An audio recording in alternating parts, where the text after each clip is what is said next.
Hello નમસ્કાર વિદ્યાર્થી મિત્રો, વેદ ડિજિટલ એજ્યુકેશનમાં આપ સર્વે વિદ્યાર્થી મિત્રોનું શિક્ષક મિત્રોનું સહૃદય હાર્દિક સ્વાગત છે।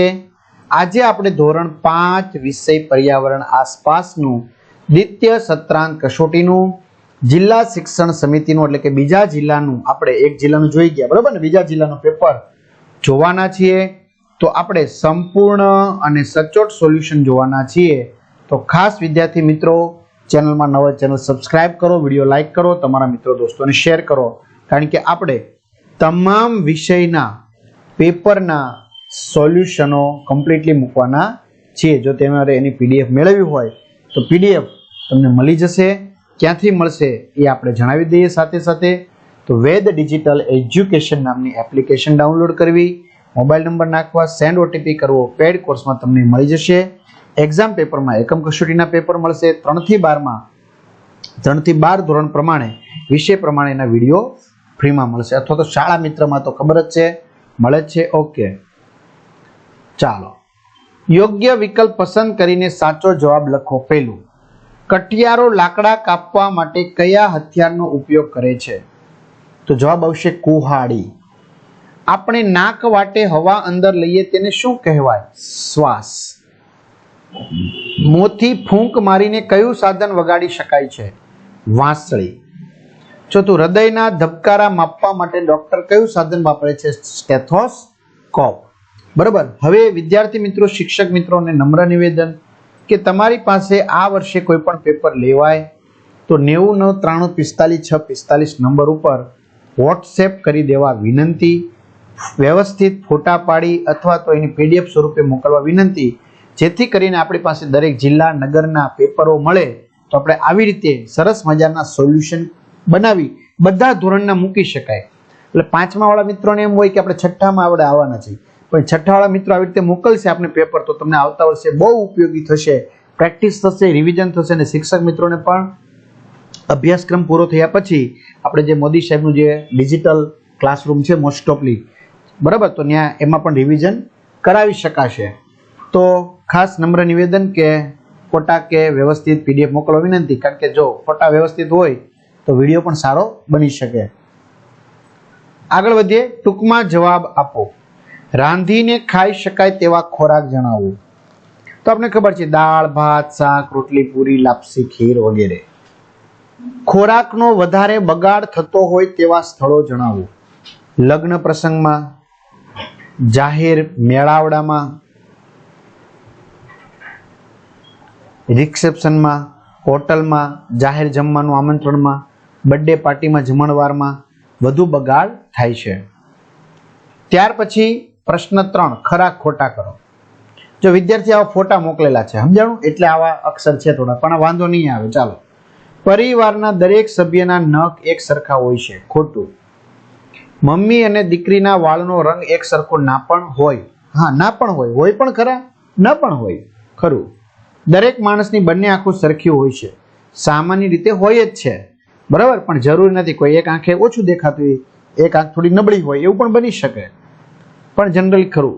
દાદા, પિતા અને પુત્રનો અવાજ અલગ અલગ જ હોય છે, અલગ અલગ જ હોય છે એવું જરૂરી નથી, અલગ અલગ હોય છે, હોય જ એવું જરૂરી નથી, એટલે ખોટું, બરાબર। વારસાગત લક્ષણો હોય તો ન પણ હોય, મળતો પણ આવતો હોય। અ અને બ, સ્થળ statue of unity Narmada, Amul dairy Anand, Ambaji માતાનું મંદિર પાટણ અને રાણકી વાવ અંબાજી માતાનું મંદિર બનાસકાંઠા અને રાણકી વાવ પાટણ। હો ભાઈ, અંબાજી માતાનું મંદિર બનાસકાંઠા આવશે, આપણે એ જ કહ્યું છે, ઠીક। પ્રશ્ન 5a, ટૂંકમાં જવાબ લખો। કયા કયા કારણોસર લોકો સ્થળાંતર કરે છે? આ મોસ્ટ એમપી છે, બધા પેપરમાં લગભગ આવી ગયો છે,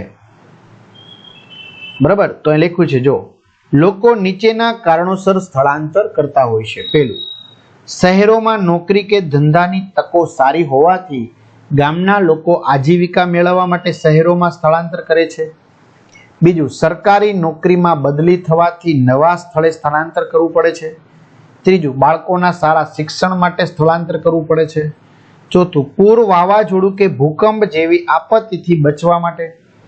પાંચમું, બંધ બાંધવાનો હોય અને ગામ ડૂબમાં જતું હોય ત્યારે। છઠ્ઠું, નેશનલ હાઈવે બનતો હોય કે મોટો ઉદ્યોગ સ્થપાતો હોય ત્યારે શું થાય છે? સ્થળાંતર થાય છે. ત્યાર પછી તમે કઈ કઈ રમતો રમો છો? તો હું સાપસીડી, લંગડી, ચેસ, કેરમ, કબડ્ડી, ક્રિકેટ જેવી ઇન્ડોર તેમજ આઉટડોર એટલે કે મેદાનમાં રમાતી અને ઘરમાં રમાતી રમતો રમું છું. બરાબર, તો આ રીતે તમે વિદ્યાર્થી મિત્રો ત્યાં લખી શકો છો. આગળ વધીએ આપણે હવે. ખાલી જગ્યા પૂરો. પેલું, શેરડીના રસમાંથી ખાંડ બને છે. પૂરણપોળીને વેઢમી પણ કહે છે. પાણીનો મુખ્ય સ્ત્રોત વરસાદ છે. બરાબર, પછી નદીમાં, પછી આપણી ઘરે. ઘરમાં રમાતી રમત છે તો કે કઈ છે? ચેસ ઘરમાં રમાતી રમત છે. પ્રશ્ન 6 સારી બાબત કે ખરાબ બાબત જણાવો. ઝલકે તેના જન્મ દિવસે 2 વૃક્ષો વાવવાની પ્રતિજ્ઞા કરી. સારી બાબત. દિવ્યા ગટરમાં પ્લાસ્ટિકના ટુકડા નાખે છે. ખરાબ બાબત. નિખિલ પેન્સિલને વર્ગખંડમાં ગમે ત્યાં છોલે છે. ખરાબ બાબત. સ્નેહલ નકામા પ્લાસ્ટિકમાંથી સુંદર કલાત્મક નમૂના બનાવે છે. સારી બાબત. પ્રશ્ન 2 વિસ્તારથી લખો. જંગલો આપણને કઈ કઈ રીતે ઉપયોગી છે? બરાબર, તો તમારે એ વિગતવાર લખવાનું છે. તો અહીં લખેલું છે, જંગલો આપણને વરસાદ લાવવામાં ઉપયોગી છે.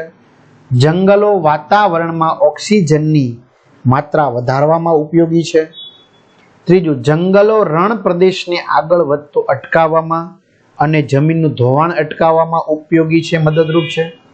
ચોથું, જંગલોમાંથી રાળ, ગુંદ, લાખ, મધ, કાથો, નેતર જેવી પેદાશો મળે છે. પાંચમું, જંગલોમાંથી કિંમતી લાકડું, શાક, સાલ, વાંસ, સીસમ જોવા મળે છે. છઠ્ઠું, જંગલોમાંથી મળતા ખાખરાના પાનમાંથી પડિયા અને પતરાળા બનાવાય છે. તેમજ ટીમરૂના પાનમાંથી બીડીઓ બનાવવામાં આવે છે. વાંસમાંથી ટોપલા, ટોપલી, રમકડા બનાવવામાં આવે છે.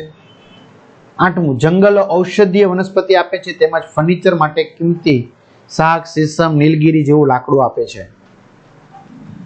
પ્રશ્ન 7 સાચો વિકલ્પ પસંદ કરો. ખાલી જગ્યા પૂરો. નર્મદા, સરદાર સરોવર સિંચાઈ યોજના, તાપી, ઉકાઈ, મહીસાગર, કડાણા, સાબરમતી, ધરોઈ ડેમ. ત્યાર પછી ટૂંકમાં લખો. કુંવારિકા નદીઓ એટલે શું? તો જે નદીઓ આગળ વધતા સમુદ્રને મળતી નથી તે નદીઓને કુંવારિકા નદીઓ કહે છે, અથવા તો અંતઃસ્થલીય નદીઓ કહેવાય. કચ્છની મોટાભાગની નદી કુંવારિકા નદી છે. તમારા ગામમાં કયા કયા ઉત્સવો ઉજવાય છે? તો આપણે લખેલું છે, જો